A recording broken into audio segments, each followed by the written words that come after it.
CM పదవికి కేజ్రీవాల్ రాజీనామా. జాతీయ పాలిటిక్స్లో మరో సంచలన పరిణామం జరగబోతుంది. దేశ రాజధాని ఢిల్లీ ముఖ్యమంత్రి అరవింద్ కేజ్రీవాల్ తన పదవికి రాజీనామా చేయబోతున్నారు. ఈ విషయాన్ని స్వయంగా ఆయనే చెప్పేశారు. ఈ సంచలన ప్రకటనతో యావత్ దేశం మొత్తం ఢిల్లీ వైపే చూస్తుంది. దీంతో తదుపరి సీఎం ఎవరు? మళ్ళీ ఎన్నికలకు వెళతారా లేదా?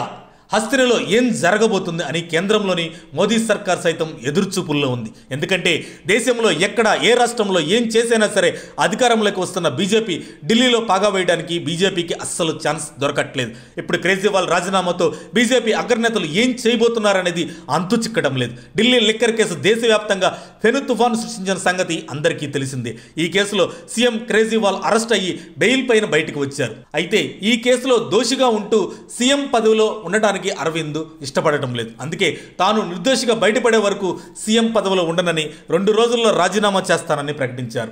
ఆదివారం జరిగిన కార్యకర్తల సమావేశంలో స్వయంగా కేజ్రీవాల్ చేసిన ఈ సంచలన ప్రకటనతో అప్ కార్యకర్తలు కంగుతిన్నారు. ఇప్పుడు ఈ ప్రకటనతో అప్ పార్టీలో ఎప్పుడు ఏం జరుగుతుందో తెలియక కార్యకర్తలు నేతలు ఆందోళన చెందుతున్నారు. ఇక ఆయన రాజీనామా తదుపరి సీఎం ఎవరు అనే దానిపై అప్పుడే చర్చ మొదలైంది. పనిలో పనిగా సీఎం కొన్ని లీకులు కూడా ఇచ్చారు. తాను రాజీనామా చేసిన తర్వాత అప్ నుంచి మరొకరు సీఎం అవుతారని చెప్పుకొచ్చారు. కొత్త సీఎం ఎంపిక కోసం 2-3 రోజుల్లో పార్టీ సమావేశం ఉంటుందన్నారు. మొత్తానికి చూస్తే నవంబర్ నెలలో ఎన్నికలు నిర్వహించాలని అగ్ని పరీక్షకు సిద్ధంగా ఉన్నానని తెలిపారు. విశ్వసనీయ వర్గాలు ఢిల్లీ వర్గాల సమాచారం మేరకు ఢిల్లీ ముఖ్యమంత్రిగా అతిషి మార్గేనా అయ్యే ఛాన్స్ ఎక్కువగా ఉంది. అప్ ఎమ్మెల్యేలు అంతా కలిసి అతిషిని ఎన్నుకునే అవకాశాలు మెండుగా ఉన్నాయని తెలుస్తుంది. అప్ పార్టీ స్థాపించిన ఏడాది వ్యవధిలోనే ఢిల్లీలో అధికారంలోకి వచ్చిన పార్టీ అప్ అధికారంలోకి వచ్చిన నాటి నుంచి ఎన్నో ఇబ్బందులు, అంతకుమించి అగ్ని పరీక్షలు ఎదుర్కొంది.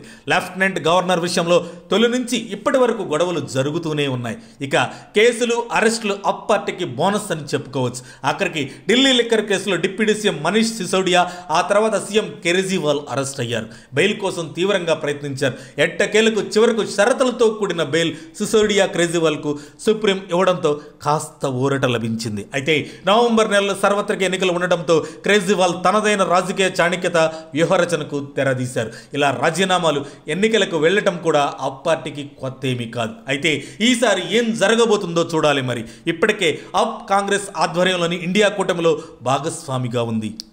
మరిన్ని అప్డేట్స్ కోసం మా కాయ్ టీవీని సబ్స్క్రైబ్ చేసుకోండి. మా వీడియో కనుక మీకు నచ్చినట్లయితే లైక్ చేయండి, షేర్ చేయండి. మీ విలువైన అభిప్రాయాలను కామెంట్ బాక్స్లో తెలియజేయండి.